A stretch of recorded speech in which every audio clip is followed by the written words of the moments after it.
আজকে সংখ্যালঘুদের বুঝতে হবে যে বিজেপির লড়াই সংখ্যালঘুর বিরুদ্ধে নয়, বিজেপির লড়াই কোনো মুসলমানের বিরুদ্ধে নয়।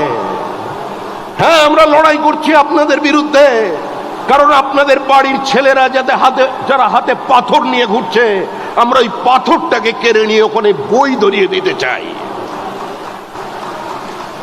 যারা তলোয়ার নিয়ে রাস্তায় নেমেছে, আমরা ওই তলোয়ার কেড়ে নিয়ে তাদের হাতে কলম ধরিয়ে দিতে চাই। এই লড়াই বিজেপির লড়াই, এটা পশ্চিমবঙ্গে বিজেপি করে দেখা। আমরা চাই দুর্গাপুজোর বিসর্জনের মিছিল আর মহরমের মিছিল একই সঙ্গে একই রাস্তা দিয়ে একই সময় হেঁটে যাবে। কোনো সংঘর্ষ নেই, কোনো দাঙ্গা নেই, কোনো রাজনৈতিক সম্প্রীতির বিভাজন নেই। পশ্চিমবঙ্গকে বাঁচাতে হবে, এর বহুত্ববাদকে বাঁচাতে হবে, এই মাটিকে রক্ষা করতে হবে। আর তার জন্যই দরকার একটা শক্তিশালী ভারত ভূখণ্ড। আমরা কলকাতায় দাঁড়িয়ে আছি। 1946 সালের পরিস্থিতি তৈরি করে দিয়েছেন আজকে মমতা বন্দ্যোপাধ্যায়। 46 সালে মহিলাদের থাই পর্যন্ত কেটে বিভিন্ন মাংসের দোকানে ঝুলিয়ে রাখা হয়েছিল মধ্য কলকাতায় আতঙ্ক তৈরি করবার জন্য।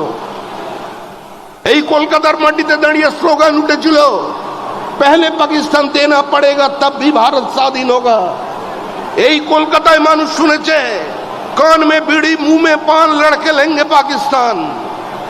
এখানকার মানুষ শুনেছেন, শিক্ষিত মানুষ শুনেছেন, minority has a right to self-determination. We want the right of self-determination. আত্মনিয়ন্ত্রণের অধিকার চাই, আর তাই ভারত ভাগ মানতে হবে, তবেই ভারত স্বাধীন হবে। এই কলকাতার মানুষ 47-এর 20 জুন দেখেছেন, ডক্টর শ্যামাপ্রসাদ মুখার্জির আন্দোলন দেখেছেন। মালদায় তৃণমূল কংগ্রেসের নেতা, তৃণমূল কংগ্রেসের সাংসদ সুখেন্দু শেখর রায়ের পিতা শিবেন্দু শেখর রায়, যিনি বিবাদমান মালদার জমিদারদের এক জায়গায় করে নিয়ে কলকাতায় পৌঁছেছিলেন ডক্টর শ্যামাপ্রসাদ মুখার্জির কাছে। বাংলার ইতিহাস আমাদের পাঠ্যপুস্তকে আজ শিবেন্দু শেখরের নাম নেই।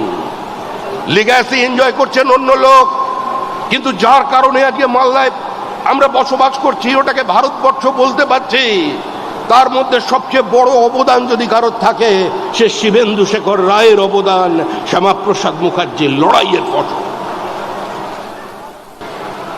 আমরা নদিয়ার রানী জ্যোতির্ময়ীকে পাঠ্যপুস্তক থেকে তুলে দিয়েছি, যিনি সরাসরি লন্ডনে গিয়ে আন্দোলন করেছিলেন, ধর্ণা দিয়েছিলেন, ব্রিটিশকে বোঝাতে চেয়েছিলেন যে কাঁধে কাঁধ মিলিয়ে শ্রমিক ভট্টাচার্যের পাশে থেকে লড়াইয়ের বার্তা দিলেন বিরোধী দলনেতা শুভেন্দু অধিকারী এবং প্রাক্তন রাজ্য সভাপতি সুকান্ত মজুমদার। বৃহস্পতিবার আনুষ্ঠানিকভাবে শ্রমিক ভট্টাচার্যকে পশ্চিমবঙ্গের রাজ্য সভাপতি হিসাবে ঘোষণা করল বিজেপি। তার হাতে দলের পতাকা তুলে দেন সুকান্ত মজুমদার এবং শংসাপত্র তুলে দেন রবিশঙ্কর প্রসাদ। বৃহস্পতিবার আনুষ্ঠানিকভাবে শ্রমিক ভট্টাচার্যকে পশ্চিমবঙ্গের রাজ্য সভাপতি হিসাবে ঘোষণা করে দিল বিজেপি।